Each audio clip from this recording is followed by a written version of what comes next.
we can graphically and schematically represent the relationships and assumptions that are operant in our use of the representativeness heuristic, just as we did with our graphical schematic representation of statistical inferences that we use in System 2. So when we make an inference using the representativeness heuristic, we're making an inference from a sample to a population, just as with statistics. But the sample that we get is this concept, this executive summary or schema, this executive summary of our experiences, that kind of thing, or of those kinds of events. We use that as our general purpose sample. We don't go out and get a specific sample for the purposes of a specific inference. We measure the frequency in that sample by making judgments about how typical the thing we're thinking about is relative to the concept.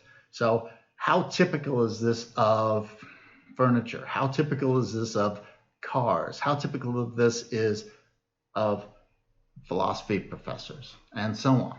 So we make a judgment of how typical something is relative to that executive summary, and that's our estimate of the frequency in the sample. We then extrapolate. We say, hey, that frequency in the sample, that's approximately the same as the frequency in the population. So something is very typical of our concept, then we say it has a high frequency in the sample, it must have a high frequency in the population. If something is not very typical, we judge its typicality would be low. We say, hey, that's not very frequent in my sample. It must not be very frequent in our population.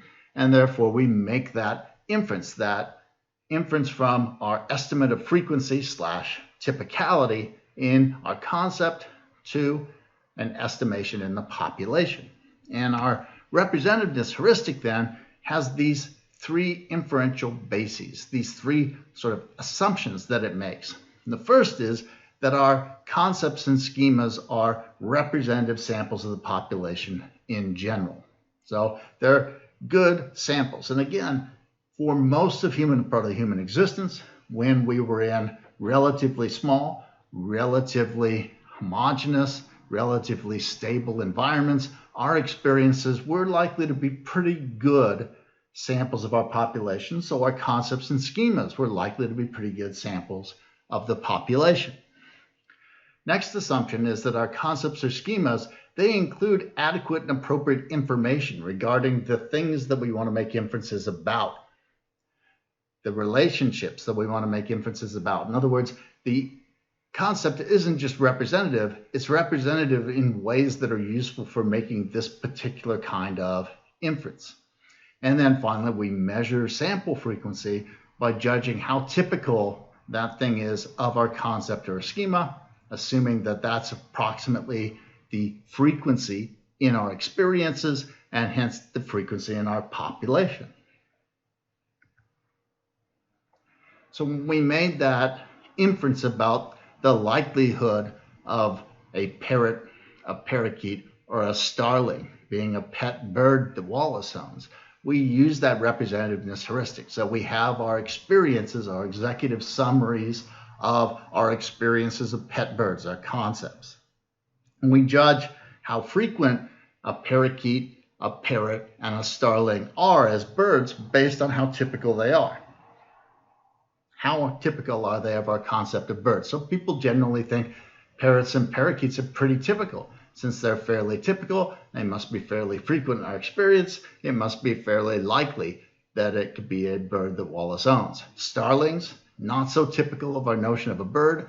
Hence, we say not so frequent in our experiences, not so likely to be a pet bird that Wallace owns. If I say, parrots, parakeets, and a California condor, then you'll probably say, well, no, it's definitely not very typical pet bird, very not uncommon, therefore low frequency, therefore not likely to be a pet bird that Wallace owns.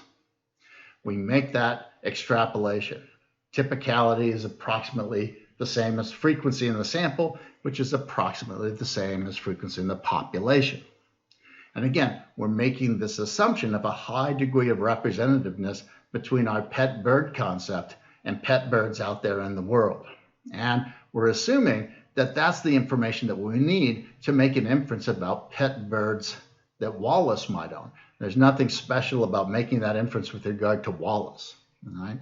So if those two assumptions are violated, if our pet bird concept isn't representative, or if there are things about Wallace that make it unusual, like, I don't know, I was a big fan of whatever it was, the Tiger King or something, so I might be more likely to have exotic birds, right? Or, things of this nature, then those assumptions will get violated, and we'll see systematic errors emerging in our representativeness inferences.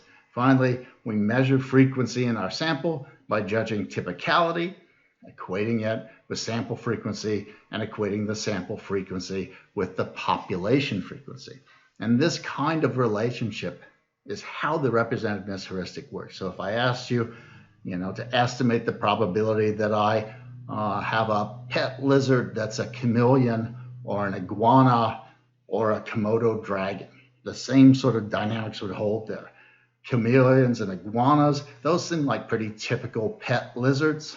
Therefore, they're probably pretty frequent in my sample. Therefore, they're probably pretty likely to be the sort of pet lizard that Wallace might have. Komodo dragons, right? The carnivorous large dragons on these islands. Those aren't very typical pet lizards at all. Hence, they are not very frequent in your experience of pet lizards. Hence, they are not very likely to be the kind of pet lizard that Wallace has as a pet. Once we've graphically depicted it and spelled out the sorts of assumptions that the representativeness heuristic relies on, we have a much better sense of the costs and benefits, the trade-offs, the potential for being a good inference versus being a bad inference. And they're very strongly related to whether or not that particular choice of a sample is a good sample for the purposes of an inference. And that depends a lot on those first two assumptions there. The assumption that our concepts are representative with regard to the population, and our assumption that they're not just representative in general with regard to the population, but they contain the information that we need specifically to make the inference about the thing that we want to make an inference about. When those assumptions get violated, then we find that we have systematic error. But as long as those assumptions hold, then the representativeness heuristic turns out pretty well overall. And so the representativeness heuristic is going to be useful in inductive reasoning whenever we're dealing with a relatively homogeneous population about which the reasoner has fairly extensive experience, so that the concepts are going to be likely to be representative of the population and likely to include a lot of the important information that you might need for making the inferences that you want to make. So for example, if we want to evaluate the probability of Chuck Heston here belonging to the NRA, his obviously manifested views about gun control would be a good indication, since membership in the NRA is pretty homogeneous. There aren't a lot of NRA members who want really stringent gun control. When those assumptions are violated, when our concepts aren't representative, or when they're not representative with regard to the sorts of things that we need to make an inference about, then we run into problems. So, for example, if we're making an inference about how likely something is to be Wallace's pet, and we don't know anything about Wallace, say we want to know which is more likely, Wallace owns a dog or Wallace owns a cat.